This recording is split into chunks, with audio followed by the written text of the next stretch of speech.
The cameras are ready. The microphones are ready. Let's get ready for Wi-Fi! Today, I would say, well, I've just said off air, this is one of the episodes I'm most looking forward to because I'm so intrigued by this. We are joined by Satya, and I'm going to read this, okay, just to make sure that I get this correct. There's some stuff in there that is very important to this. Satya is a consciousness activist with 16 years of experience, having facilitated transformations for over 63,000 people worldwide. Founder of Working with Satya and the Awareness Facilitator School, she blends modern therapeutic techniques with ancient wisdom. Her methods include meditation, breath work, trauma healing, biogenetics, is that right? Energy reading, and ancient ritual training facilitators globally. I mean, that's quite a list. That's impressive. But in a nutshell, I guess, you are helping a lot of people adjust and better themselves in this modern day. Helping people heal. Yeah. I've experienced Satya working with Satya for more than 10 years and definitely on my way to healing. Well, can I jump in quickly then? Before we jump into you, Satya, how do you two know each other? We met by chance, didn't really know what Satya was doing at the time, and I'd had an ayahuasca experience previous to that, and then found out that Satya was a facilitator of that, and basically came under Satya's wing on my ayahuasca sort of journey from then on. So we met by chance. It wasn't anything to do with ayahuasca. The universe just put us together, and yeah, we've just stayed very close ever since. I'm very grateful. Well, as we'll find out more in this conversation. And me too. Very grateful for our friendship and love, honestly. I guess then it's probably best to start early with you. You know, your background and how you was brought up, and I guess then we can ease into the journey. What inspired this path that you're on? What got you to be where you're at? So, I born in a very, normal family, high social culture, rational, scientific minds. They were doctors, scientists, engineers, most of them. Politicians, a lot of politicians in my family. And I born very, totally out of that environment. I was the one going to nature. I started to surf. I was the first generation of women in Portugal surfing, so it was against everything that they were considering for a child of their family. So you felt like a bit of a black sheep in a way? I think I'm the psychedelic sheep. And I was sexual abused from 5 to 13 years old, and no one in this very intelligent family could see it. So from 5 to 13, I went through a lot of trauma, and it was surfing that helped me to sustain who I was and not to surrender to become sick, because when you are highly traumatized, you start to become distorted. You want to protect yourself, so you start to have distorted behavior, so you don't feel your own pain. Somehow, surfing big waves allowed me to put all this tension, all this stress and anger in the right place and not against people or myself. But of course, I was sick. I was highly traumatized by different aspects. I was traumatized because I was being sexually abused by a person that I loved. That was my stepfather. And then my mother couldn't see it, so I couldn't trust an adult being to protect me. My father was living, kilometers away. He didn't know anything. I wouldn't even remember that I had a father to ask for help. My grandparents, they were grandparents, so somehow I wanted to protect my mother, to say that this was not happening in my home. So I was feeling really alone. So it was not only the sexual abuse that was highly traumatizing, it was I'm alone in the middle of a very, common family, pink family, all this. So at 11, I started to serve and I found meditation, and that was a big help. And then at 16, I asked my mother, that she is a psychologist, Mom, I need help, I need to go to a psychologist. And she said, what is going on with you? Why do you need a psychologist? And I understood immediately, doesn't matter, who you are, what you're doing, if you don't really do your own work and you are present, you will not see even what is going on with your kids. Under your nose, yeah. So I went through, religion, philosophies, all kinds of therapies, and even Ubanda, Brazilian spirituality. I went through all. And I found a true psychotherapy that was really important. And a lot of retreats, Osho World, where we combine many techniques. And finally, I found ayahuasca. And all these years, and it was a long time. What age did you find ayahuasca? I was already a mother. They were 1 year old, so Right. maybe I was 28. And it was the first time that Jose came. And came in that moment, there was no legislation, was not illegal, no one. This is your teacher, right? Yes, my teacher. So there was nothing against it. It was something that no one knew. We were the first ones here in Portugal, and it was beautiful. I had a huge healing for the first time. I could really bring all the years of psychotherapy and meditation, all these retreats, into a place that I could see my inner child having the possibility for the first time to be defended by myself. And that was one of the biggest longings that I had, like, please, someone comes to defend me. Because I was 5 years old. Were you conscious about that feeling? Totally. So I was in this situation during the ceremony with a person that was jumping on me, and I had to defend myself. And in this momentum, So you were in a ceremony, and my first ceremony, the first ever ceremony, and what happened? and the man jumped on me. A random person, like That part of the was ceremony. not random. He was by my side. So I highly believe, this is a belief system that I carry, there's no coincidence. This person needed to be on my side so I could go through this situation. And in ceremonies, you don't touch, you don't speak to anyone. You are in your own process, and the only people that can speak with you or help you are the facilitators, the shamans and their assistants. So that really happened to me. And during that momentum, I could really see and vision, to have the vision like, okay, they can hurt my body, but they can never hurt my spirit, Right. my soul. So there was, again, a strong integration about who am I? Yeah, I'm not only my body. Even if I die, even if I get hurt, my spirit is intact. At the same time, I was seeing my inner child full of fear and feeling the stress that I still carry, that was memorized in my system, that she felt it. Even working with all these years of therapy, it was still there. And when I could stand and defend myself, honestly, I beat that guy. Yeah. I was seeing my self-defense coming up from 5 to 13. I was frozen.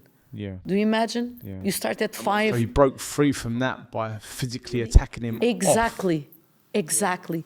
But at the same time, seeing and feeling that my inner child going through her trauma, going through her fears, that the tension that she carries, and how that was bringing me to physical consequence in my body. Till now, till that day. And my adult coming up and defending, look, this doesn't happen in ceremonies, but happened to me. So I saw It shouldn't happen. It shouldn't happen. No, it shouldn't happen. No. No, never. But it happened to me. And if I could go to the criticism or the judgment, but honestly, what I saw was the biggest possibility after all these years of psychotherapy, a lot of retreats, a lot of rituals, to embody all these dimensions of my being. And I really felt freedom. Because I from felt that one. Yes, and from that moment, I felt the power coming up again to my physicality, to the strength of my personality structure to say no, no. And I saw how I changed that moment immediately, and I started to really trust myself that I could say no to you. No, I don't want this. No. I had the right to say no. But there's a big difference between, I believe, from my experience, like the power that you got from actually going through that experience whilst under the influence ayahuasca, Yes. to be able to change the way your body makeup was. But we'll get on And to the that personality structure. more. Yeah. And the trauma memory. It's not just that somebody tried to violate you and you fought them off. There's another layer to that, and it's powerful enough to be in a ceremony and heal and purge, and I will get onto that. But to go through that exact thing, yeah. And I had a lot of retreats where we are induced to bring our anger out and to fight back and to see my stepfather there and to defend myself. But when we are in our personality structure, that is without any medicine in that sense, what happens is our mechanism of self-defense that the brain has, because we don't want to feel the pain. We do everything to avoid pain, everything. What happens is with this kind of work, we go slower because we resist, because unconsciously we'll say, I don't want to go there. So we need to push ourselves. With the medicine, all this mechanism goes down. So we go immediately to the high of the hurricane. But when we are working without medicine, we can't break the person. We can't break the personality structure. We need to wait. So normally we work with the trauma piece by piece, layer by layer, and takes really long. And it's the proper way. But when you get to the medicine, you have the possibility, because you will not be broken, because you are in that position that you are open to it, with the right integration after, of course, because there's a lot of trauma when you work with people that they don't know what they are doing. So you need to know how to support people when they go through the trauma, even inside of the medicine. Yeah. So you can have access to those memories. You can have access to have a different meaning. You can have access even to go to the body of the other person that was doing that. I really went to my stepfather and I saw how he was a wounded child, highly traumatized, that he needed support and healing, and he didn't get it. And I don't doubt that he loved me. He really loved me. I felt his love. But he was highly, highly sick person. So there was a true forgiveness. Like I really felt his distorted child, abandoned, totally alone, and how that distorted to a point that he could hurt a person that he loved, a child. So you did the one ceremony, and you had all of this from that one ceremony. So you'd essentially, all of those years of trauma that you carried, you did one ceremony of ayahuasca, and would you say that you No. not healed, but No. to a degree, you said it there, I guess, forgave him? Yes. In that one? Yes, it was Wow. a true important momentum on my healing journey that has like true resolutions. But of course, after there was more layers to come. For example, to forgive my mother, that was another years of work. And it was in a ceremony.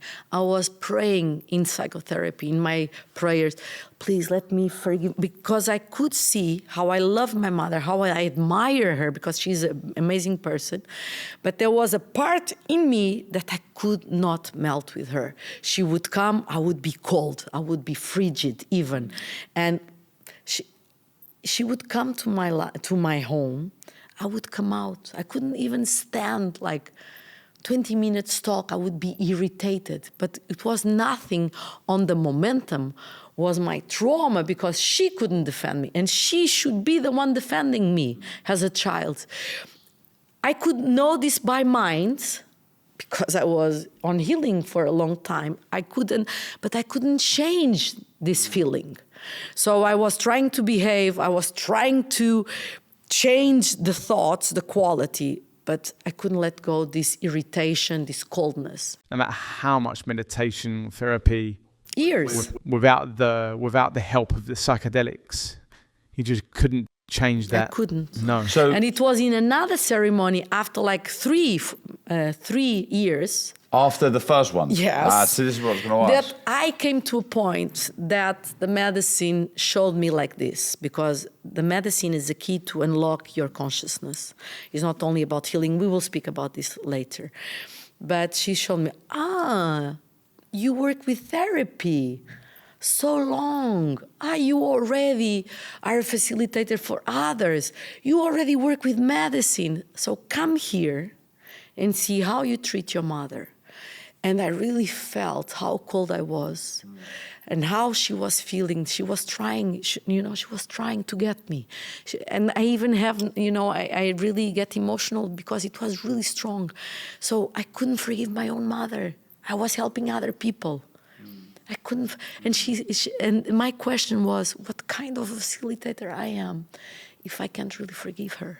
I forget even my stepfather. And in that moment, I was in a dieta in the jungle. I cried for 5 days without stopping. I would come to the next ceremony, okay, here we go.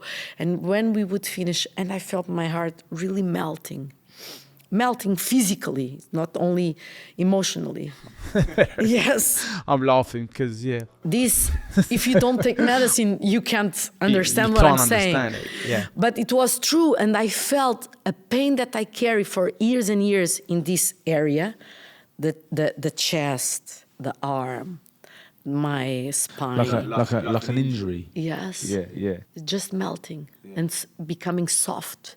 And I cried and cried. I arrived home and I said, Mom, we need a talk. We need a true talk. I opened my pipe. I light the fire on my home. And I said, I really want to say I'm sorry. And she was like looking to me and said, it's not about my story, but it was about my behavior. I saw I have all the reasons to keep on, being mad with you, feeling hurt, but I'm not anymore. I just want to say, I'm sorry, I was so cold these years. I wanted to become warm and come closer. I couldn't, now I can. And she just went in tears, me too. And our life changed with that ceremony and with that conversation. Of course, to arrive to that ceremony, I had the entire life before. I can't separate it. But I became a totally different woman because I recovered my relationship with my own mother. So I recovered my own woman. Yeah. And my child. I came back to the position that I have a mother. I was not fighting that woman that didn't protect me anymore. And so my relationship with my kids totally changed too, because I melted. And I recovered my female side because I was a part of it. And my relationship with men changed too. So it unfolds in layers that they are all interconnected. For me, so you did the first ceremony, you forgave your father, then for 3 years... Stepfather, sorry. For 3 years... Then 2, 3, I don't remember anymore. Until you went to the jungle for the second... No, I did a lot of ceremonies. You did lots of ceremonies in the 2 years? From the first one, I said, okay, I arrive home, I'm going to give my life to it. And straight away? Straight away. Oh, okay. Because that was my question. But Yeah. I took long to arrive to that place that I could really forgive my mother. So that took around 2-3 years. I believe, yes. I don't remember. I can go back and do a count. So at the end of that conversation with your mother, you're in a really good place. Your relationship with your mother's good. You've forgiven your stepfather. Your relationship with your children's fantastic. Not fantastic. I changed as a mother. Oh, okay. Okay, I became much more present because my inner child was not in a fight. So I integrated that part of myself. The woman in me that didn't trust the mother to save me was in a battlefield to be a mother to my kids. In a part, you understand, it was wounded, the mother in me. The child in me and the mother in me was wounded. You're now playing a role as a mother, and you're... Yes, it triggers to be a mother of a child triggers my wounded child. Okay. And it happens to you and to you, no matter if you are aware or 100%. not. But then, for me, everything's brilliant. Everything's fantastic. Or not. Why continue? Because, look, ayahuasca is not only about healing. It's about expansion of your own consciousness. We are speaking now, and this is what I believe. Ayahuasca is not a process of healing. It's a process of spiritual evolution, where you evolve through your own consciousness.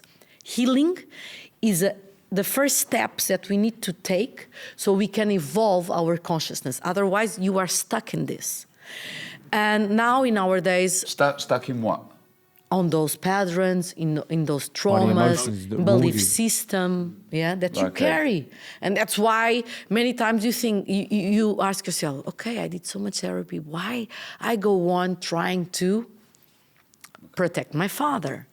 Or why I can't feel true joy? Why I can't stop my mind? I've been in therapy for years, and I've spent a year, going round and round in circles, trying to unpick, can understand, and then I go to the jungle and come back, and the therapist will be like, "Wow, how did you have this insight?" Just like not even a leap forward. It's like a transformation, and then you're on the next offshoot of your development that has been kinked out from where it should be. And will you ever stop? It's reaching will you potential. ever stop? No, I don't think so. Is there never a time where you think I'm so aware? I'm enlightened. Yeah, I'm enlightened. Is there ever a time? I don't. Can I be really honest? I don't believe in that. I think enlightenment is not something that is rigid and fixed, because enlightenment follows the universe. Universe is a constant dance between contraction and expansion. So only when, at least in planet Earth, if we have a body, if we have a personality structure, if we have emotions and thoughts, we somehow experience life through that, even if we become aware and aware and aware, and we let go and we detach from it. Nevertheless, through disintegration into the oneness, into the creation of all, to the great mystery of life that someone called God, it means that you can't truly... Why do we forget most of our experience in life or when we come to life? This is another talk. It's a huge talk. There's a sense to come here to experience life as it is.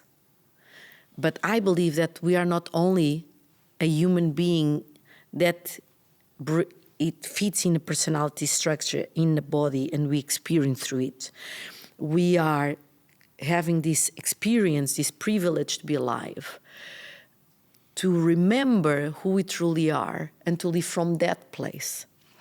So if you ask me, do we need ayahuasca? No. But if you ask me, do you need therapy? No. Do we need meditation? No. When you are in a point that you can be present for yourself daily, constantly. So the way we live in our society that is highly traumatizing, see the anxiety and depression in every sectors that is growing and growing. Is the fourth reason of teenagers Death, yeah. to die is suicide. So something is becoming really, It's a big problem. it's more than a problem. I've only got to be out there in the street. I mean, just now, cars are going past, they're bibbing. It's a Full fight. of It's a rage. fight. Yeah, it's a fight. There's traffic. Everyone's trying to get somewhere. I don't even know why they're trying to get. It's a battle. There's a battle going on out there that is traumatizing. And it's traumatized. It's traumatizing just to be in it. So that's why we need therapy. Meditation, yoga, exercise. Yes. Psychedelics. Nutrition. Psychedelics for the ones that they can. It's not for everyone. We can speak later too about this safetiness. But the way we live since ever, if you go back to Jesus Christ, 99% of society was slaves. We were slaves. So this trauma of slavery still runs into us. And we are still slaves. We are slave of a system that wants us to work till we die because we need to produce. And if we don't produce and if we don't have the right amount of money, we can't have what we need. That is good health, good schools, proper education, a good house. You see? So we are in stress for all of that. There's a very important part of that you've mentioned in ceremonies I've been in with you, and it's really stuck with me about our obsession to achieve. And for me, this idea of this podcast came from a ceremony, and it was realizing why I was obsessed of achieving. And I come out and I saw that in everybody. And I want to have conversations with people about why they are fighting. What is it that's making you so driven? And it's this society that we're in. It's like we're brainwashed to reach the top of something. For who? For what? When you get there, are you enlightened? No. But I know you don't believe in that. But it doesn't heal you to achieve. Whereas, therapy, nutrition, connecting to nature, psychedelics, whatever medium you use, you're going on a journey towards being healed. And I think that's the biggest achievement out there, to feel healed, to feel whole. You don't need any medal or belt or trophy or certificate once you're healed. This is just my belief. Because I agree with you. I'm always been driven to goals, whether it be boxing, winning the next one, winning the next belt, winning this, winning that. But the first thing that resonates when you say that is I naturally have this competitive personality. So where would I channel it if there wasn't goals? And It's a big question for me, actually. I like your view on it. Like Ray is super competitive, and we spoke about the generational trauma or the genetics that you pass on. Like that need to achieve is in him. I can see it. And I want to say, darling, you don't need. It's there, So let's start by this. When you have an entire society for centuries trying to survive, and surviving means achieve, to have, and to be is not important, to be who you truly are. Because if you are truly who you are and you go for what you want, maybe you will be totally alone because you are doing totally different life from the main part of society. And if you go to your childhood, and this is what I believe it happens, you're born in a family. And your parents, they have an idea of society that is based in their own experience, in their own traumas. And they want to educate you to achieve so you don't feel the pain that they felt. So what happens is when you're born, I believe that you're born already with a lot of material. But let's not go there now. Okay. Just like this. And you are, just a child. You want to have fun. You want to have contact. You want to feel love. You want to be seen. You want to be hugged. And your parents, because they live in this crazy fast society, they give more importance to their work so they can bring money home. They can give you the proper school. They can give you the things that they didn't have or they have, and they give value.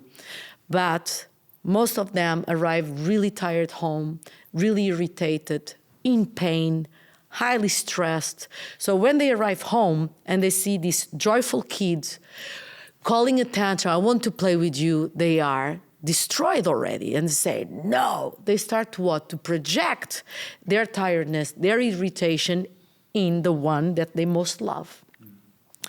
And the child receives the message that is, you are not good enough for me to give you my time, to give you my attention, to give you my love. So what the child feels is, I'm not good enough exactly the way I am. This is an unconscious process, it's not conscious. So what the child does, I need to get their attention no matter what, because if I don't get their love, I will die. It's unconscious, but it's how they feel. So what the child does unconsciously is they start to have a behavior that becomes their personality structure, that is a mask, to mask their authentic self. Their authentic self. So they can get the attention of their parents. And we have two extremes. The ones that becomes the rebel one, they will destroy the family. Why are you pointing at me?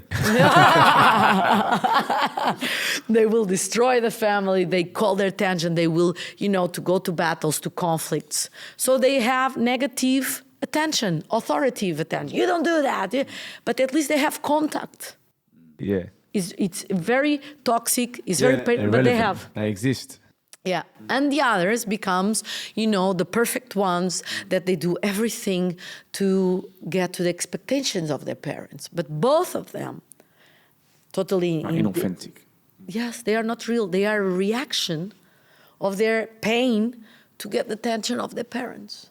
So the child starts to believe that they are that mass, that personality structure, that it was important so they could survive to the pain of what?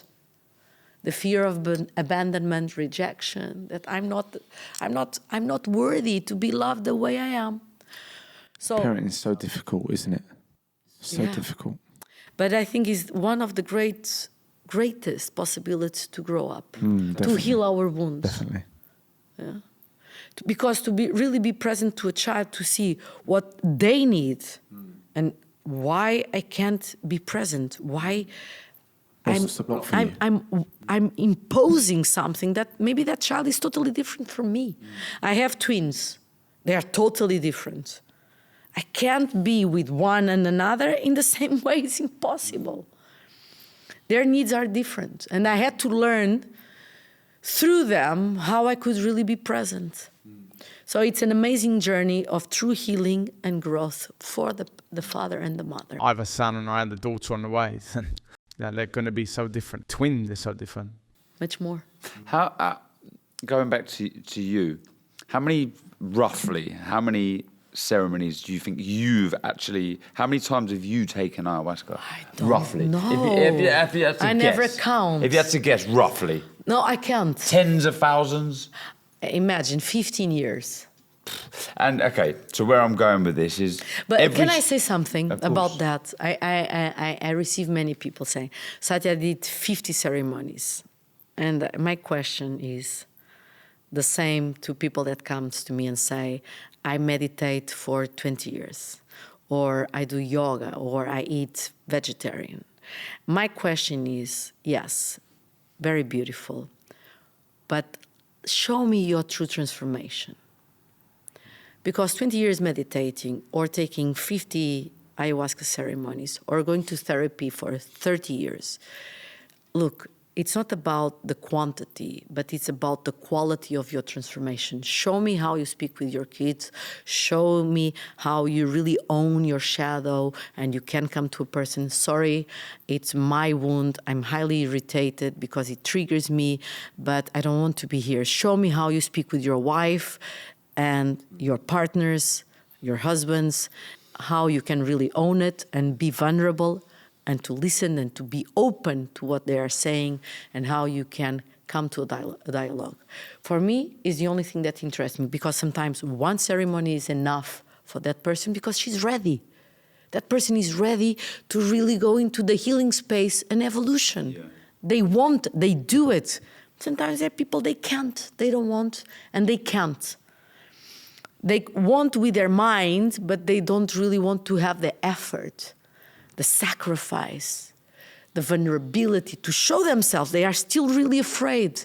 They are still really fighting with their pain. Turning up isn't enough. Yes. Do you still learn when you Yes. take it now? Yes. You still learn, you still grow. Do you want to see how I did a ceremony like 2 months ago or 2 months ago, just for myself alone, that I don't advise to anyone. To do it by yourself. But it's my path. It's really my path, and it's my way of healing, because when I'm in a ceremony with someone, I'm there supporting, so I need my space.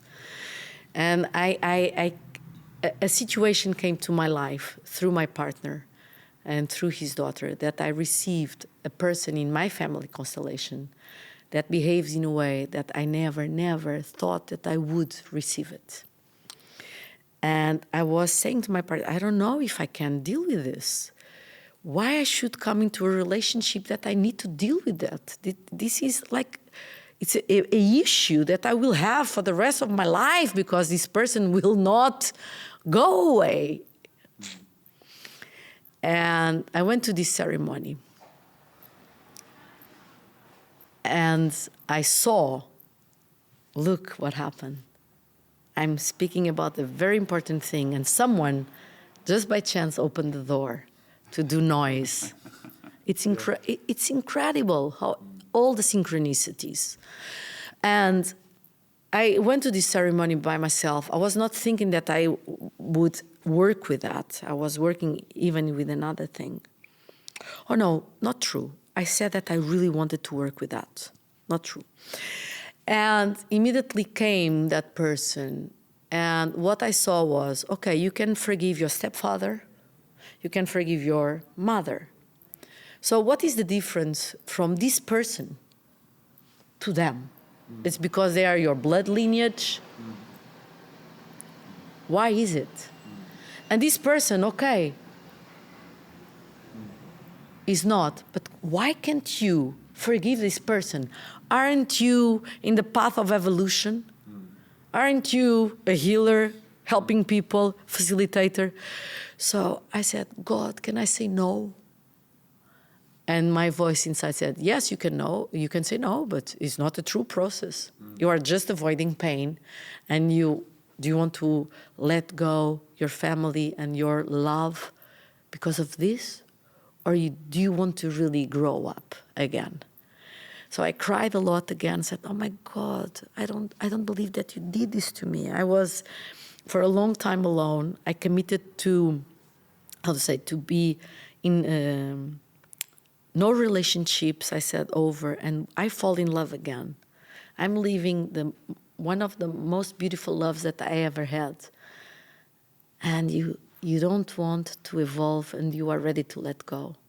What kind? So I'm still learning, Yeah, it's incredible. Incredible. If we are really honest, honestly, if we are really honest, you can see your light, you can see your wisdom. You don't need to play small and to fake that you are humble. And no, this is where I am. And you can see your darkness. You can see what you need still to heal, and to be honest with that. And that gives you honesty, and truth give you a power that no one can take from you, because it is what it is. And you are not faking, you are not trying to be someone. I am here, and this is what I am now. You mentioned God there in that last one. I've got a question for both of you. What do you believe? Because some of the videos that I've seen and articles that I've read, people that have taken ayahuasca may have been atheists, and they've taken ayahuasca and they're like, there is a God, there is something. What, question for both of you, what do you believe happens when we pass away? Do you want to start? Oh, so difficult to even go there. Because you wasn't necessarily religious, was you? I was never. You wasn't an atheist. I was never an but atheist. Yeah. I don't conform to any religion or have any idea of what God is. So the question is, what happens when we die? Well, yeah. What do you believe? After taking ayahuasca, what do you think happens? Well, it's hard to explain, but my realization is that we're all one thing. This is one energy that we're all sharing, and that is life. And life will never cease. It's just one continuous ball of life. So even though this form of what I call me may cease, the energy doesn't. You know, it's all one thing. It's all continuous. So we don't. It doesn't die. Life doesn't die, and it's just continuous. So there is that eternity that religion, I guess, talks of. But yeah, and I believe that, you know, that the concept of heaven and hell, I believe that we have an opportunity here to heal the energy that we are in that could be traumatized or dark. And if we do the work, we can transform that to light. And if we transform it to light, it invests in the rest of energy, and we are transforming everything, not just this. Yeah. Investing in something way bigger, and that's making light, not dark. It's very difficult. It's an hard question. It's very difficult for me to articulate. I remember watching a film, Tree of Life. Mm-hmm. I watched that film and said, wow, this guy's a genius. He's articulated something that I couldn't, and he put it on a film. And it's the same with this. One day I'm going to watch something or read something, and it would have articulated exactly what I feel, but I can't quite do it myself. But we are one. I think it's beautiful said. Huh? So that question, we could go from the spiritual way, religious way. So I will go my own way. Yeah, exactly. Yeah, and scientific way. There's many proofs now how, you know, the soul still exists, how consciousness exists. There's a psychiatrist that he was studying life after death, what happens to person that die and come back. It's beautiful. And do you have any detail on that? I can send you. I don't remember his name. He's amazing. He's around 80 now, but what he says, he studies, it's brilliant. Of course, he was highly criticized by the medical care system, but the people that work with people that they are dying, you know, learn a lot from him.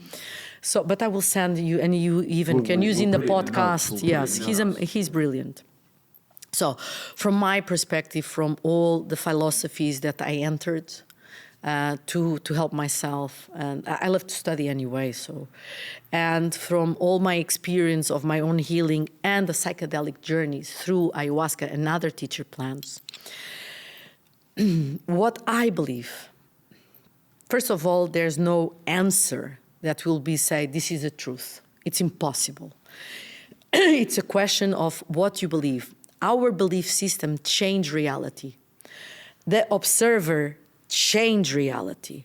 The observer changed matter, biology. I believe in some years, we will come to a moment that teletransportation, telepathy will be normal. We are still awakening all this potential that we have. So I believe consciousness doesn't exist because the brain produces electricity and we create consciousness. Thoughts and mind is totally different from consciousness. Thoughts and mind and emotions belong to the personality structure and to the human system. Consciousness belongs to the level of spirit, and beyond the spirit, to the one without the name, we are one. To the creation of all that is endlessing, creating itself through infinite possibilities of existent and non-existent. So here we live in a dual dimension, but there's other dimensions that they are not even dual in my perception, in my studies, in my contemplation. So in this dual world, I believe that consciousness, that is super consciousness, the great mystery of all that creates everything and nothing,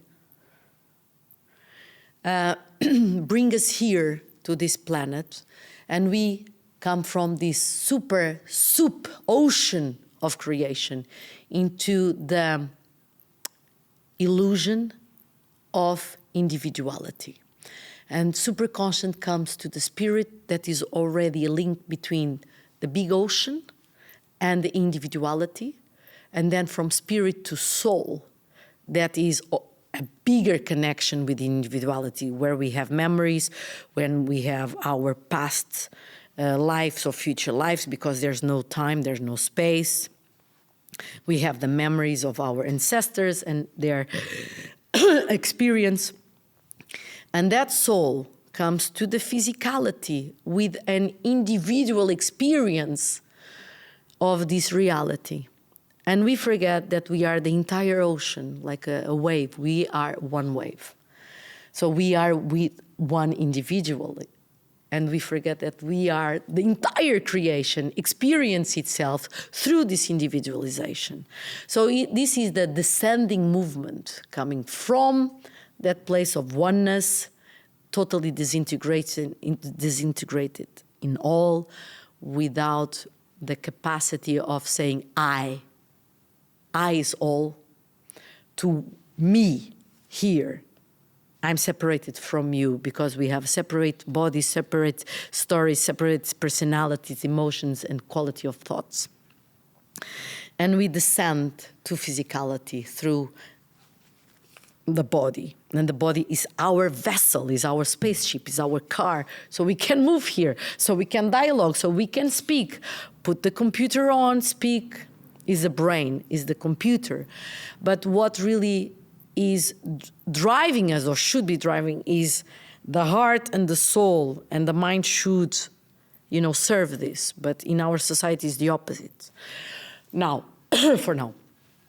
So when we die, we do the ascendant, in my belief system, you don't need to believe, it's what I believe.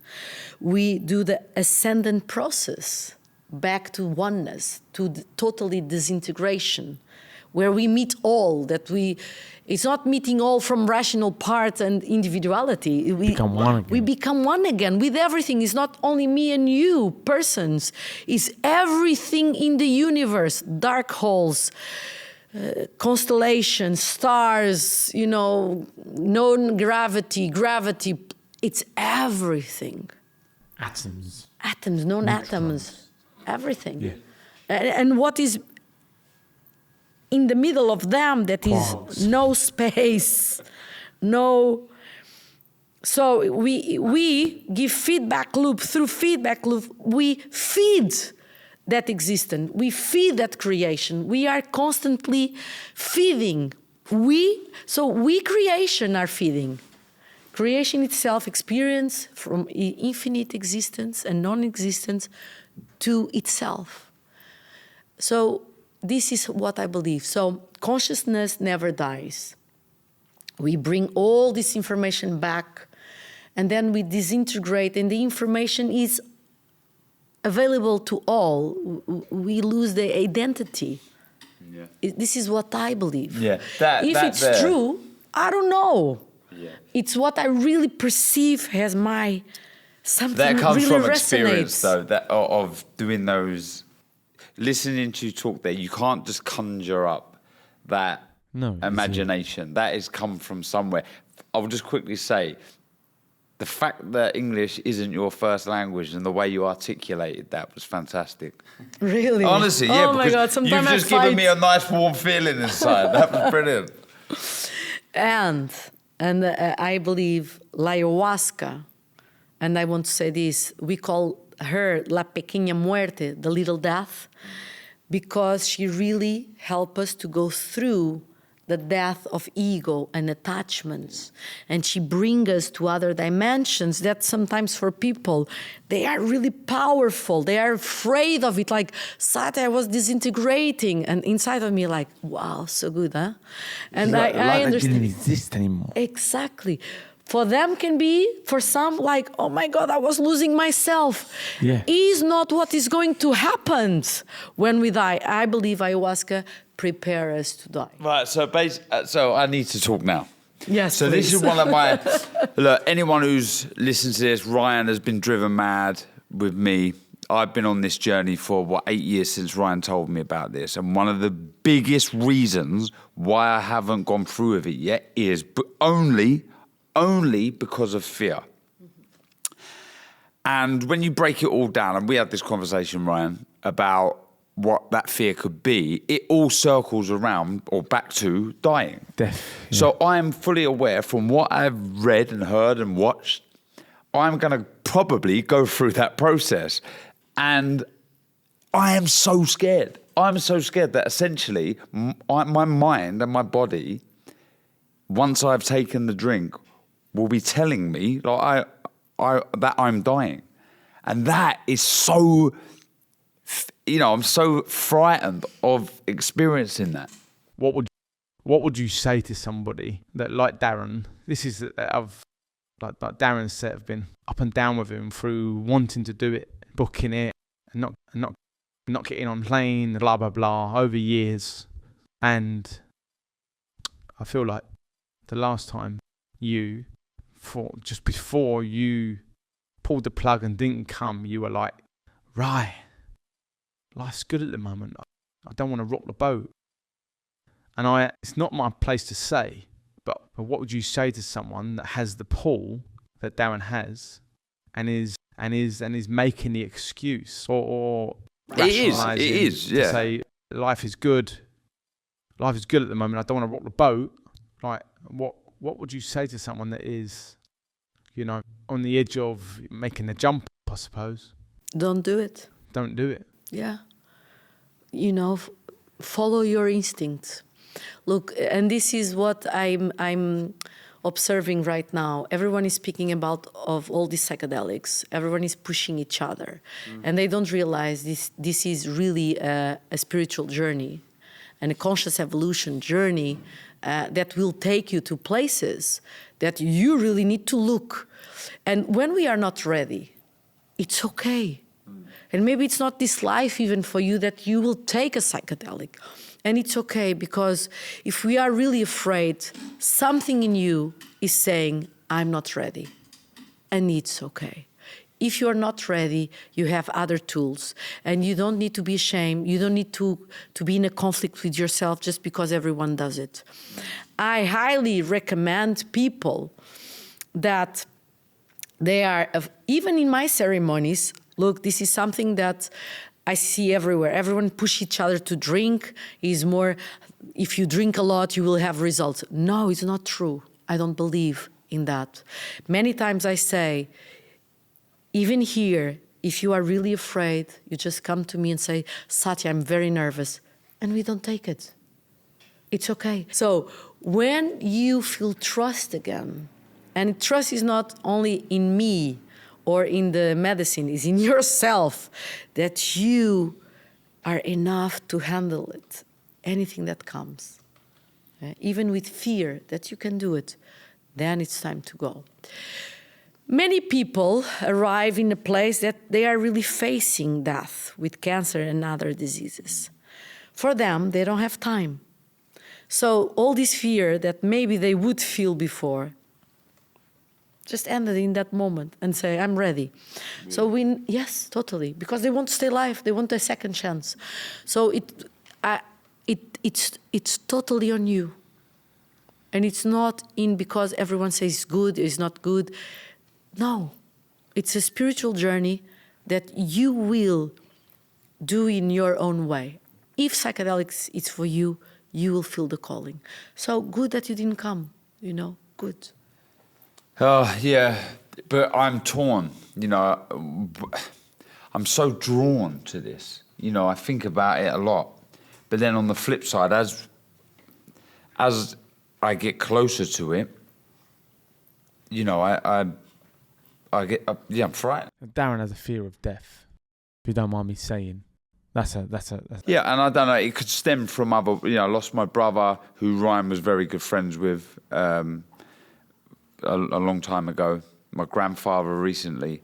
And I don't know if I'm scared of myself dying or other people dying, I don't know. But the whole fear of, or the death, it overcomes me sometimes. Look, the fear of death is one of the biggest fears of everyone. It's so big that we don't even speak about death. That is the only thing that we know that will happen. The only thing that we know that will happen in our life is we're going to die physically. And yet we don't know what death is. Yes, we don't know what death is. We avoid it. We are afraid to speak. We don't say to our children. And why should not we prepare ourselves to die? Because if we prepare ourselves to die because we know that we have a limit time on earth, I believe that most of our problems and the way that we live would vanish because we want to enjoy life. We want to sit with people that we love. We want to eat good. We want to be healthy. We don't want to pass 50 years, sick. But we don't even think about this. We want to marvel at nature. Yes. Right? I speak for myself. There is no city in the world that can compare to the majestic nature. And you go to a waterfall or a mountain. That's magic. Why do we connect so much to that, not some big building that we created, what humans created? It's not comparable. No, I don't believe it is because what I believe is it's our nature. Nature is our nature. We are nature, and we as human beings, we divided ourselves from it. We think we are bigger, that we are superior. Yes, maybe we are the only being that we have the possibility to create art, science, poetry. So why we forgot that we belong to nature, that we are nature, and we stand in this pedestal? Because the ego needs to be bigger. The ego needs to be right. Because we are really afraid of what? Surviving and death.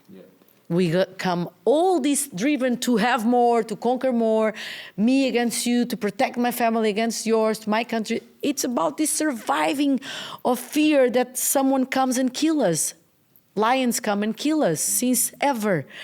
But we came to a point that we should be keepers of life, and we are destroying. So nature is our mother. It's our true nature. That's why, we feel alive. We feel like in wonder. Because we understand that we belong to the ecosystem that is huge. And has, all these mountains and deserts and beaches, and it's. I remember the first night when I found ayahuasca, one night, and it connected me to my childhood. I was my dad. We would go hunting, right? Hunting dogs, go out into nature, and we walked the dogs, and it was like a really positive part of my upbringing. And I'd lost it. Totally forgot about it, lost it. And when I took ayahuasca, I really remember it showing me a blade of grass. It just showed me a blade of grass, and it was like I couldn't wait to get out of the ceremony to go and just feed a blade of grass. I know that sounds really woo-woo or spiritual. It was just connecting me to this is more important than anything, like water, grass, trees, oxygen. But it is. Yeah. What you will No, do. there is nothing else. When you No, don't. and yeah, When you don't have pure water to drink and your kids. life ceases. Yes. As in complex life. Yes. So what is more important? To protect life itself. Yes. And we are totally blind to it. Yeah. And this is not woo-woo or spiritual or indigenous tribes. No, this is real. Until you've experienced this, it's the most beautiful, it's the hardest thing I've ever been through, but the most beautiful thing I've ever been through. And I will continue like you, but I feel like for the rest of my life, because it never stops giving and it's forever expanding me. Yeah. You know, reaching a further potential that I don't know is there yet. You know, it's not just about, like last time I was there, you know, it showed me that, sorry to go on. Go. It showed me that I asked to be less moody, right? My son said, why are you so moody, Dad? Why are you so moody? And I went to the ceremony and I said, I want to be less moody. And it said,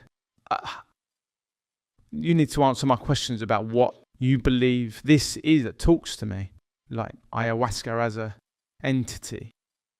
But it said to me, it felt like it rolled its eyes at me. Oh, here we go. Wait, did you say you want it to stop you being moody, or I was why like, am I moody? I want to stop being Right. moody. Like my intention is to stop being moody.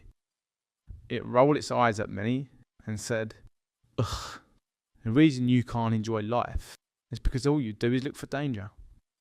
And then the effects went away. That was it. Just gave me that, boom, there you go. And it took me, without going on about the story, and it took me a long time back to relaxing and letting it be. And then the effects started to come back. And I don't know what that is either, because it's like you're only given what you're ready for. It doesn't matter how much you drink, you're only given what you're ready for. And the effects start to come back, and it says, you know how to enjoy life. Come on, you know. And I was like, do I? Like, come on. It's like coach for me, come on. And I started to sort of dance, right? I started to dance, right? It was beautiful. And it was saying, yeah, there you go. Come on, you can dance. And it was giving me more and more Encouragement. life, whatever. Yes. Until I was up on my feet and I was dancing and I took my shirt off and I was dancing. And, you know, we don't do that in ceremonies. You're told to kind of stay in your spot. But when it's authentic, Yes. you're left to your own accord to do what needs to be done. And I was dancing and I started to feel I can enjoy life. It's my power. It's in me. And I'm looking for danger all the time. It showed me why, but I can't even remember why it went on it. Yeah, but what is it? So, you know, jumping off the back of that, is it about letting go a little bit more? You know, I think you said, used the word before, being authentic. Until you're ready to let go and surrender to whatever it is you're going to deal with, you're not going to deal with it. Until you surrender, and until, like, you'll be given bit by bit until you're ready. I thought I knew what ayahuasca was at one point. I thought, okay, yeah, I'll go again. I know what it is. And I was ready to go to the next level. And then I realized I will never know. I will never know. Once I was ready, they said, you will never know. You're not in control of this. Satya, do you think do you know? Or will you ever know? I know that it's endless. It's like the universe is what I know. And the only thing that I know is I trust totally. So everything that comes, I can learn something with it.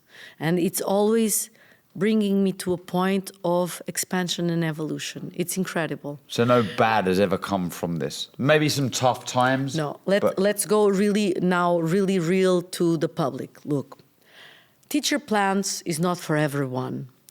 In our community, you need to go through an interview, a therapeutic interview, that we ask you questions from your childhood conditioning. How do you sleep? How is your lifestyle? How is your relation with your partner and kids? How is your relation with your parents? So we can help the person to think about themselves, to analyze if they are ready. And then we have the medical interview, that is, if you are in medication, what kind of disease you might have, what kind of traumas you might have, how do you deal with anxiety, with stress. You already went through that. And then we analyze if you can.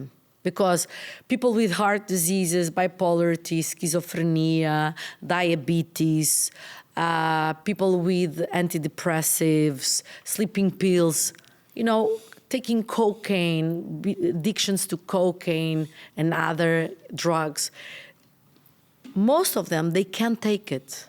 They can't. They need to go through a healing process without psychedelics before you go into psychedelics. And then when we are saying it's not the dose, yes, of course, but if you give an entire liter of ayahuasca, you kill a person, of course.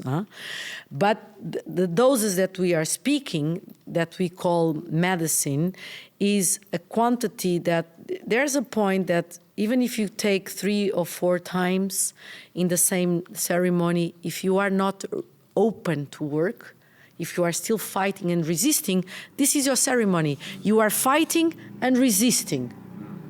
Till one day you open yourself and you start to receive other dimensions of your own journey and healing, expansion and healing. I remember taking three cups one night with you and getting no effects. Yes. No effects. And afterwards, I was frustrated. I said, nothing worked, nothing happened. And you said, relax, it's working. Yes. And That's incredible. And then the next night, I took one. Boom. And I was ready. Yeah. And that frustration was really important for you, because this is what happens. Maybe, I can say, maybe for him, he's going to this effort and he puts everything there and in more effort and nothing happens the way he wants in daily life. Because maybe he's living through this memory of trauma that life is so hard. And life becomes really hard. And he can't really enjoy. So everything is a reflection of us. And another thing, when you were speaking, and I want to give my point of view because there's a lot of misunderstandings. I totally acknowledge that it seems that ayahuasca speaks with us. Yeah, like an entity. Yeah. But what I believe, she is the key to our own consciousness that starts to speak with us. She exists as an entity. But she's an entity, neutral entity. She shows you anything. And it's your own conscience rolling your own eyes to yourself like, here we go again. I know this story. It's me. Ayahuasca works in a deeper way that, for example, bringing this man on top of me, it was not me, bringing that man. Was in my quantum field, the information was there and I manifested. She manifests through me faster so I can deal with it. So it's another layer of understanding how... I've had the similar thing where people have represented things for me. Do you know what also incredible is? But in life it happens like this too, all the time. Yeah. Because the information is in our field. So the information is there in a subtle energy that we can't call matter, but it's still matter, the information that is there. And then we pick up the information, we start to manifest that information. So imagine if we become conscious, and we can change the information in the field, like prayer, dreaming with our goals. We start to put our, I want to achieve this and this and this and this, from our true longings, from our heart. So manifesting will be easier because we are imprinting the field with that information. It's like taking responsibility for the field that you're in. Yes. And transforming it yourself. That empowers you. And instead of being a victim of it and saying, totally, why does this keep happening to me? Why am I the one that this happens to? Totally. And empowering yourself by... I find the origins remarkable, first and foremost. I'm just going back a little bit. So an indigenous person or a group of people, how many plants in the Amazon? There's no number so that we can say. They found that mixing these together, firstly, creates this. I mean, that in itself is remarkable. But then also... It tastes good. Yeah, Like, you it's taste it and exactly. go, So yeah, it's not like- that alone for me is remarkable. And then the second thing for me that's incredible is what you just said there. You took it 3 times and nothing happened. Okay, if you mentioned cocaine or we took alcohol or we took something, it doesn't matter who you are, you will feel the effects of that. Doesn't matter, you will feel the effects. So the fact that you took that 3 times and nothing happened shows, again, what you've both said about a oneness. When you're ready, or when this is supposed to be a part of you, then it will work. It blows my mind. Incredible. That blows my mind alone. That you know, if you restrain or restrict it or push it away, it won't work. Whereas any other drug will instantly. It's crazy. Yeah, I remember now why I went on that. What I was talking about, because in that process of finding out how to enjoy myself, I asked it a question, but why? Why can't I? And it said, slow down. You don't always have to dig and find out why. Just go and enjoy yourself. You don't always have to dig. And the reason I bring it up is because it's like, it's not always about healing. It's not always about digging. It's not always about darkness. Mm-hmm. That's why it's like reaching your potential. It's expanding. It's not just It's like you going said about there. always having to achieve. Yeah. Always having a goal, always having to achieve. That's not the and case. I went there and I'm like, I'm willing. You know I'm willing. I'm like, show me why. I want to know why. It said, for the first time, it's like, stop digging. You don't need to dig. Just feel. And my point is, it's not always dark. It's the most beautiful thing I've ever experienced. Mm-hmm. How old are your children, Satya? 17, they are going on 18 in November. Would you suggest that they do it one day? Have they done it? Is it something that like you said there, it's down to the individual, but is it something that you would encourage to your children? They born in retreats. They were raised in retreats. I had babysitters, and they would come with me to retreats all the time. So, and they went through a lot by watching, by being in the field. And then around 11, 12, they said, "Mom, I'm tired of retreats. We don't want to go." And said, "You don't come. You can stay with your father. It's okay." But I don't encourage anyone to take. They know exactly what I do. They know exactly what are the consequences. And I never said, "Do you want to take?" They said now to me, "Mom, maybe now I'm ready to take." And I say, "When you want, it's okay." So I don't push them. I don't. And they haven't done it? No. No, not yet. No. But I always say, if you do it, it's because you want. It's not because I work on it. It's not because everyone is speaking and it's you want this. It's from your consciousness decision. So when they are kids, they go to parties, they have a normal life, and they already drink alcohol, of course. And what I see is many people, they drink alcohol, take drugs to numb themselves, to avoid the pain, and the other part to expand, to feel more confident. Of course, all these substances is not how wrong they are or not, it's like how we use them. Because alcohol could be a beautiful thing if it's not an addiction. Even, all the substances that out there, if they were taken in a way that is once in a while for you to go inside, I believe they can work. All these festivals full of drugs, more than numbing themselves, is a way to transcend normality, transcend this material life, to find something new. So I'm no one to criticize them. But the environment is key, right? I believe, yes, I believe. And this festival starts with a good environment, normally, with a good intention. Then when you're in a pub, yes, you're drinking. And it's totally different. There's a lot of issues in there, a lot of energies, and it very quickly turns into darkness. Yeah, most of the time. So it's what we make of them, is how we honor these momentums that we can transcend this matter life and to expand consciousness, to have an opportunity for healing. Because I see many people coming to me with addictions, different kind of addictions. And my questions to them is like, what brought you there?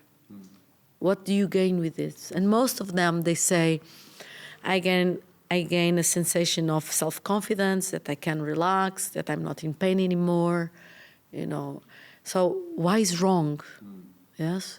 But when you become a slave of these substances, so you feel your self-confidence, self-love, self-worthiness, that you can talk in public, that you can say, that is already, again, a trauma. Because you believe that without it, you can't.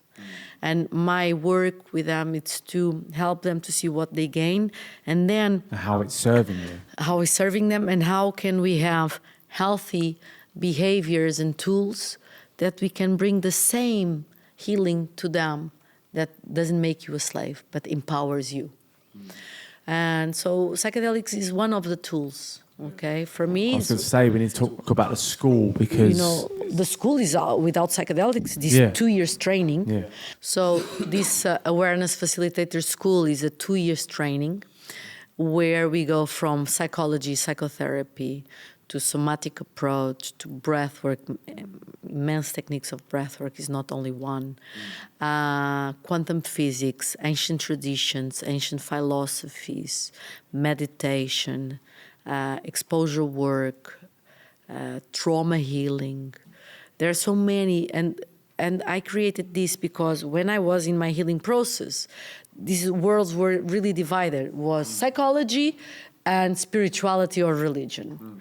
And only psychology for me was not working, as I explained in the beginning, because, okay, I was behaving in a more fitting way, I was achieving a little bit more, but true changing was not happening. Only through spirituality, that was where I began. You know, it was only between me and God. And there's a point that is only between us and the great mystery, God, wherever you want to speak the name or name it. But you are left only with prayers. And it's almost somehow you don't have any power to do something. And when I started to understand that the true healing is to us to recover our place in the universe, to understand that we are a co-creator. Okay, I'm a co-creator, but somehow there's something much bigger and wiser than my own rational mind and personality structure that lives in me, and I need to listen. So spirituality and science and psychology coming together became really meaningful. I saw a totally different evolution. And when I came to psychedelics, even got bigger this bridge. But the school is without any psychedelics, 2 years training, where they go through their own inner process. Is not only theory, by the opposite. Is a lot of practice that they need to do. And then, of course, theory, learning, they need to explain what they learn. They need to do a lot of sessions to clients. And then, after these 2 years training, they become awareness facilitator officials, that they can give sessions to people. And then, if they want to go to psychedelics, now we are entering in a new training that is working with psychedelics. And the first one is working with psilocybin because it's legal. And the potential is immense. It's a beautiful medicine too. That we have a lot of scientists and psychologists and doctors, and we have the shamans, me and Jose.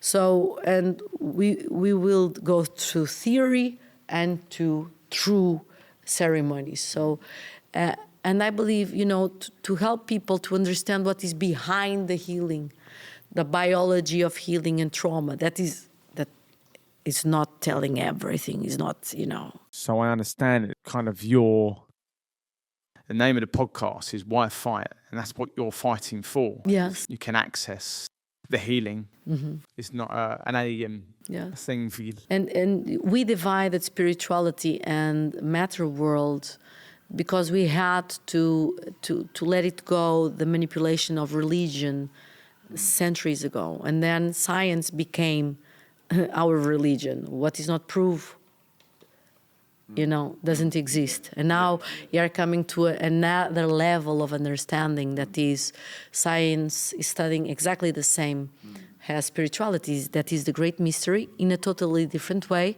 but we live together. We need a true respectful dialogue between these two different approach to life, to the great mystery, to consciousness. And it's through this respectful dialogue that we can learn, that we can grow. And isn't it what we need to do between human beings and nature? With all of us, okay, I believe in something, you believe in something, okay. How can I respect you in our differences and we can learn with each other? This is the journey. What's the common ground? Yes. Nature Yeah. and life Yeah. and death. Yeah. So, and surely we're all after the same thing, peace and love. exactly. Surely. Everyone's got their layers. Yeah, it's been distorted. Because my God is better than yours, because my country is more important than yours, I'm right, you're wrong, is what? Surviving mode. Yeah. I need to defend myself against you, because what I believe, I need to survive, so I grab everything to survive. Do you think, Satya, that one day ayahuasca and other psychedelics will be legal worldwide? Look, I don't know, and I have big concerns. Yesterday, I was in a conference with a scientist, and I believe it was a beautiful step.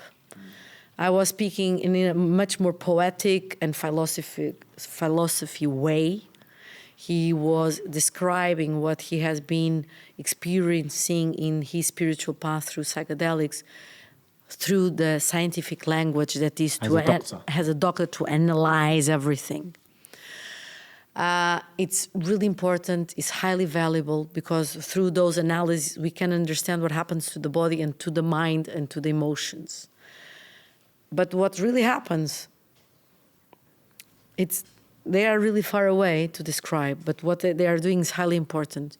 The way I speak, for some, is too subtle, too. But for people that we are bridging this, for us is really clear. So, we have big concerns now. I have big concerns, that is, if we legalize, who will say that you are ready to give a ceremony of ayahuasca? Because will there be a psychiatrist? Do you take medicine? Because for me, to train to be there with people, you need to go through a huge transformation in you. Doesn't matter if you are a doctor or not. You can have a doctor by your side, measuring the rate, the pulsation, done that part. But the most important part is the spiritual one. How can you have a doctor sit with you through that that's never sat through that themselves? Yes. We talk from a boxing point of view. It's hard to have a coach that's never boxed. Exactly. And how they will integrate, if you have a psychologist that never went through a true process, not one ceremony or 5 or 10, it's like years of hard work in yourself. So we really understand, the depth of darkness and fear, as we understand that, the light, and how we can't be attached to none, but we can integrate both, and how to bring all this information to this daily life here, because the more you expand, honestly, a true process, you will become very, very present in this life. You don't go to hula. You don't. When I see a lot of hula people, I see, wow, they are totally disconnected. They are not honestly doing a true process. Because to do a true spiritual process, you become highly connected to this reality too. Matters how you speak, matters that you don't judge, matters that you don't want to be right, but you want to have a true respectful dialogue. And I want to be a guru. No, that is again a big illusion. Because if you are if you are truly mastering your self-development, you understand how little you know. And that doesn't mean that you know a lot. But you understand, wow, the vast universe lives in me, and I only And you know what they call these Satori's moments, that is like enlightenment moments, and they exist, that you really, in that moment, you are the entire universe, the ceiling of your personality structure opens, there's no limits, you are everything, you are oneness, without psychedelics. They exist in that moment. And they live inside of you forever, but then you are here again. Working with, you need to go to the toilet, there's pain in your body, you need to learn why, you need to come to balance again. Sometimes you are tired and you answer in a way that, you didn't want it. Sometimes, you do a mistake. And to come back in balance all the time, to come back to restore and to go with the flow that allows you to be in harmony. For me, that is to be in a light, in an enlightened way, because you are bringing light to places that normally you want to avoid, that you don't want to see. The healing nature of psychedelics isn't just psychological either. No. I've been with you on You've had people. overcome cancer and disease, and can you talk a little bit about that potential, because I think that's something that people are really interested in and tangible. Tangible. People can go, what? Somebody went in with stage 4 cancer. And they left without it. Right. Is that a reality? So, I need to tell to everyone, I'm not a doctor, okay? But we work with doctors, so we do analysis before and after. I don't collect data because when I started, this work was only for a few. And I was much more interested in helping people and to help next one. They'll help next one. So retreat after retreat. So I never thought that I would end up talking, at United Nations, Milken Institute, House of Lords, going to do all these talks with scientists and doctors. So honestly, I was not even concerned to have the data. But what I see during these 15 years is a lot of cases, a lot. We can start now to recall this data. We will do an effort to do this.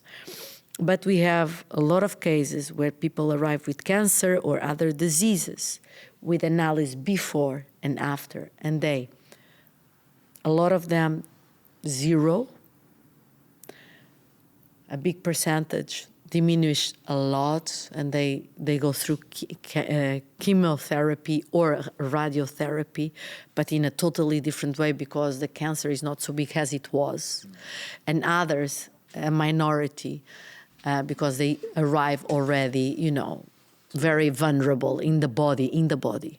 The body can't heal himself, but we always see big difference, but it can. So for those people, to have an opportunity to prepare themselves to die and to make peace with themselves and with their families and to ask for forgiveness or to forgive. Look, if we can help a person to do that before they die, it's already a lot because most of people die in fear. And this is something that I realised as well. Yes. The way in which you die is important. Yes, it is. If you For die, you and for your family. Yeah.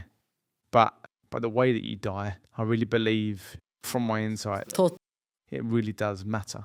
It is. And if you are lost, In that. and if you're totally lost and then you die, It's another information that you carry with yourself and you will need to face it again. In my belief system, look, no one needs to believe in this.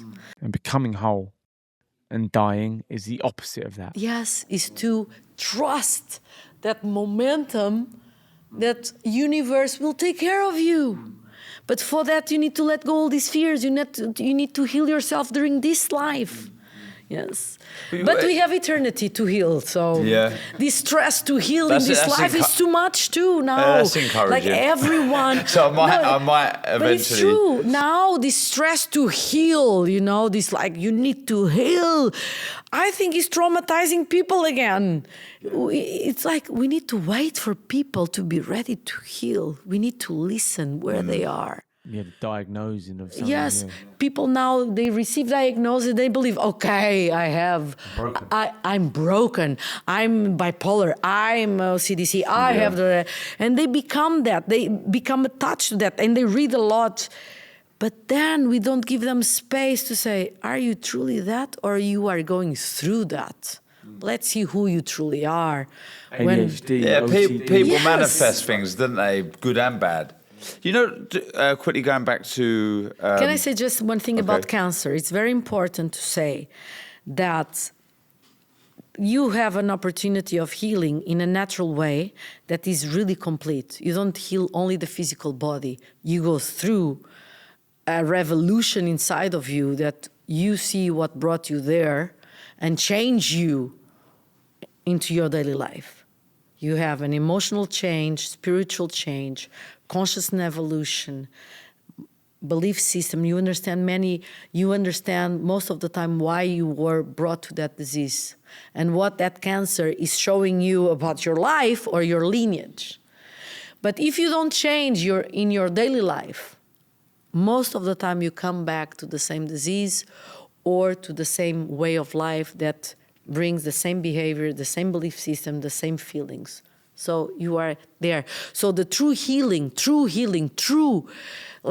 I'm not saying true because there is true healing, but the hardest part of healing will be after ceremonies. Implementing it in your life. To implement, to change the lifestyle, to change the quality of your thoughts, to change your relationships, sometimes even to let go many things that you don't want to let go. But if you keep on doing it, keep on having it, you will go back to this. So, you know when you said about people have taken ayahuasca and they've gotten rid of cancer, is that the drink, the ceremony itself, or is it what you've said there? It's the knowledge, knowing what you have to do to get rid of cancer, or has there been cases where the drink has been taken, days later, they're clean?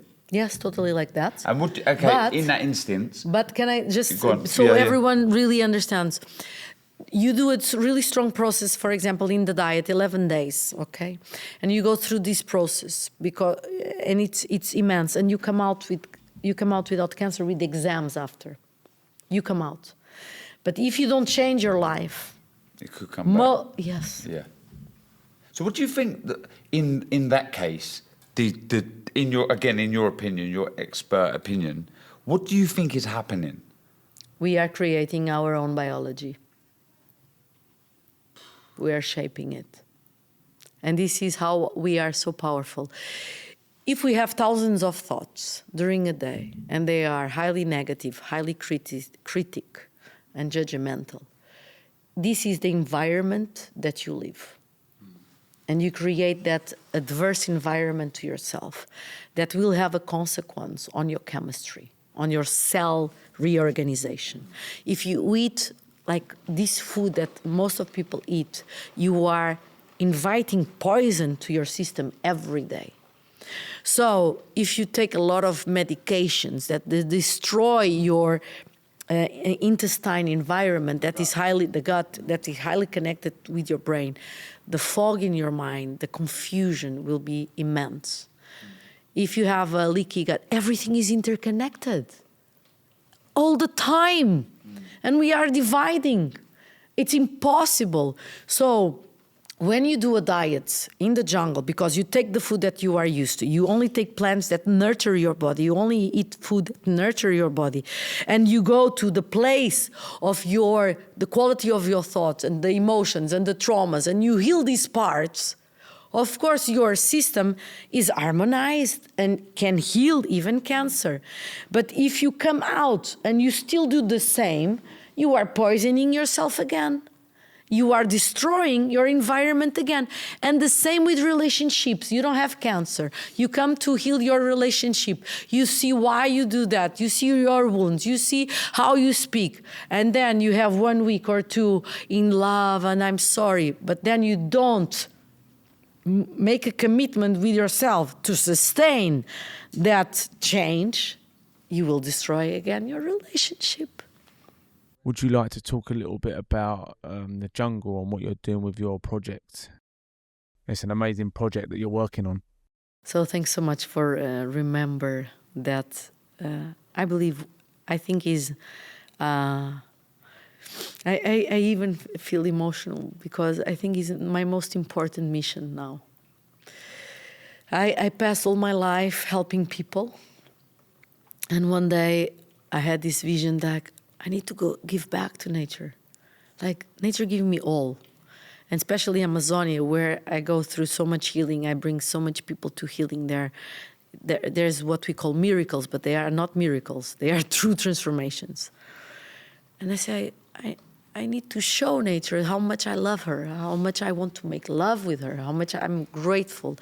And this vision came that like I need to protect nature from ourselves somehow.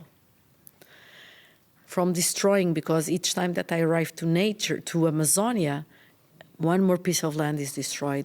Less animals exist. They run away because they are coming out of natural water, pure water, land to exist. They can't hunt. Trees are being destroyed, so birds are flying. Jaguars, they don't have a place to hide. No, so I decided, okay, I will become the keeper. It's not my land. I become the keeper while I'm alive. So I'm buying the maximum quantity of land to protect. In a part of the land, we are building the retreat center for humans, so we keep on going on these healings. It's not only through ayahuasca that we will work with yoga, with breath work, too, in the jungle, in that environment. Of course, ayahuasca and psychedelics will be one of the main healing methods as an expansion of consciousness.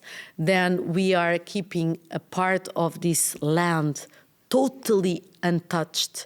So we will have a gate and an altar where we come to sing to the jungle, but we can't even step in.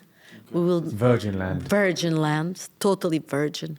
We are now coming into the part of the process that we will choose the land to jaguars. So we bring back the jaguars. Okay. The jaguars, because they are running away. And they are really important to the ecosystem. We will create ponds so we can bring back the anacondas and snakes. We will have food plantation in the middle of the forest without destroying. That food will serve our clients and communities around. We have already a plantation of cacao, because there was there, and so we will not destroy. And we will have cacao totally free from any chemicals, and to give back to the families there, and of course to give to our clients. And then we are buying land that is totally destroyed without trees anymore to reforest again. So we have two parts of this work. That is, one is private, that we are going to the retreat center. It's a business, and then the other is a foundation that is just to buy land and to protect. And I want to buy the maximum quantity of land while I'm alive, and then to leave to the next generations, to involve the communities there, the children there. So. And we want to expand this project to 3 more countries. So we follow the Shakana, the ancient wisdom of the Shakana, the 4 directions. And we want to do one in Portugal because I'm Portuguese, and I need to heal my relationship with Portugal too. We will not enter in this now, but I need to do this for my personal healing and to elevate the confidence of Portuguese, that we can do it, and to go into Ukraine has a statement of peace. No matter what the war is going on, we stand for peace and we stand for life. And we will have another country that will come. And then from those 4 countries, we want to, any person that really feels the same mission, that they can take this brand, whatever the name we give, and they can do the same with an ethic code, with guidelines, the same thing in their countries.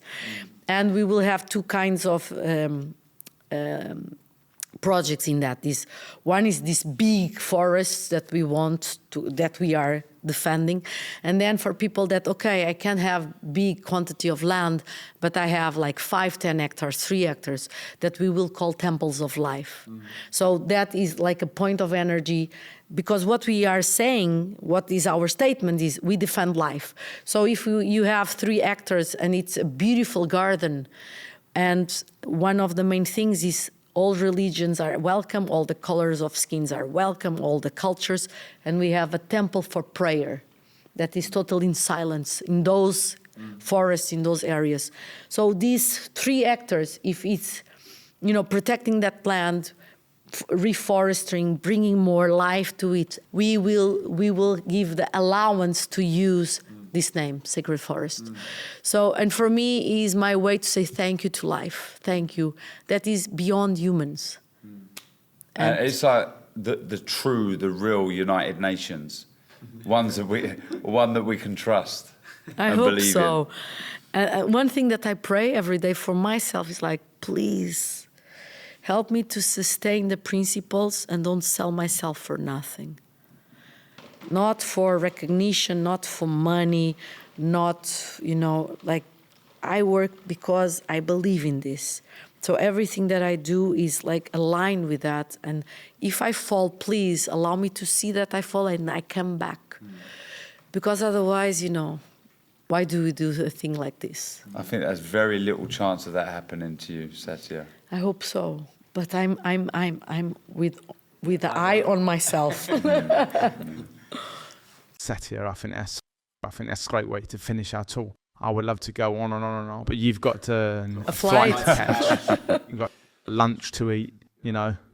Thank you so much. Yeah. Thank you. Thank you for everything. I'm honoured to have you in my life. Oh, and I'm really blessed and honored to have you and your family and these 2 little kids. And I'm so happy to meet you, that I was hearing about you. Beautiful things, Trust your instinct. Everything is good. And I'm so grateful that I have this opportunity to be with both of you here. And maybe your community, Hopefully, can see this. This inspires. Yes, let's see.